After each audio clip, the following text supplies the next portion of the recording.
എനിക്ക് ഒട്ടും മനസ്സിലാവുന്നില്ലായിരുന്നു, പഠിക്കാനും കഴിയുന്നില്ലായിരുന്നു. എന്നിട്ട് ഞാൻ രൂപക്കൂടിൻ്റെ അടുത്ത് പോയി ഞാൻ മാതാവിനോട് മുട്ടുകുത്തി ഞാൻ പ്രാർത്ഥിച്ചു. എനിക്ക് പഠിക്കാൻ കഴിയുന്നില്ല, വായിക്കാൻ കിട്ടുന്നില്ല, ഭയങ്കര ടഫാണ്, എനിക്ക് മാതാവ് പറഞ്ഞു തരണം, എനിക്ക് ഒട്ടും പഠിക്കാൻ കഴിയുന്നില്ല, പഠിക്കാനുള്ള ബുദ്ധി തരണം എന്ന് പറഞ്ഞു. ഞാൻ മുട്ടുകുത്തി പ്രാർത്ഥിച്ചു കരഞ്ഞുകൊണ്ടിരുന്നു. എന്നിട്ട് ഞാൻ റൂമിലേക്ക് കയറിപ്പോയി. എന്നിട്ട് ഞാൻ പ്രാർത്ഥിച്ചുകൊണ്ടിരുന്ന രൂപക്കൂട്ടിലേക്ക് നോക്കിയപ്പം ഒരു കുഞ്ഞ് ഒരു തീപ്പാണം പോലെ താഴേക്ക് വീഴുന്നു. അപ്പോൾ ഞാൻ അങ്ങോട്ട് ഓടി ചേർന്നു. അപ്പോഴത്തേക്കും മാതാവ് അവിടെ നിൽക്കുന്നതാണ് കണ്ടുകൊണ്ടിരുന്നത്. മാതാവ് എന്നിട്ട് ഞാൻ മുട്ടുകുത്തി അവിടെ നിന്നു. മാതാവ് എൻ്റെ തലയിൽ തൊട്ട് എന്നെ അനുഗ്രഹിച്ചു. എൻ്റെ തല ഫുള്ള് മാതാവിൻ്റെ കൈയായിരുന്നു. എൻ്റെ തണുപ്പൊക്കെ ആയിരുന്നു, എനിക്ക് കയ്യും കാലൊക്കെ വിറത്ത് തണുത്തിരിക്കുമായിരുന്നു. അപ്പോഴത്തേക്ക് ഞാൻ ഓടിപ്പോയി. അപ്പോഴത്തേക്ക് മാതാവ് അവിടെ നിന്ന് പോയായിരുന്നു. ഞാൻ വേഗം വാതിൽ തുറന്ന് എൻ്റെ അനിയന് ഞാൻ പറഞ്ഞു. എൻ്റെ അനിയന് വേഗം പേടിച്ചു പോയി. പിന്നെ അമ്മേനെ വിളിച്ചു. അമ്മ വന്നു. അമ്മ വന്നിട്ട് എന്നോട് കാര്യങ്ങളൊക്കെ ചോദിച്ചു.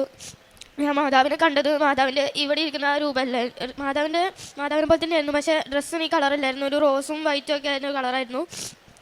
ഞാനങ്ങനെ അമ്മ കാര്യങ്ങളൊക്കെ ചോദിച്ചു മനസ്സിലായി. പിന്നെ ആ പരീക്ഷയ്ക്ക് എനിക്ക് നല്ല രീതിയിൽ തന്നെ മാർക്ക് ഉണ്ടായിരുന്നു. 25 24 അങ്ങനെയായിരുന്നു. സംസ്കൃതത്തിലും ഹിന്ദിയിലൊക്കെ മാർക്ക് ഉണ്ടായത്. അമ്മ മാധവന് ഈശോക്ക് ഞാൻ നന്ദി പറയുന്നു.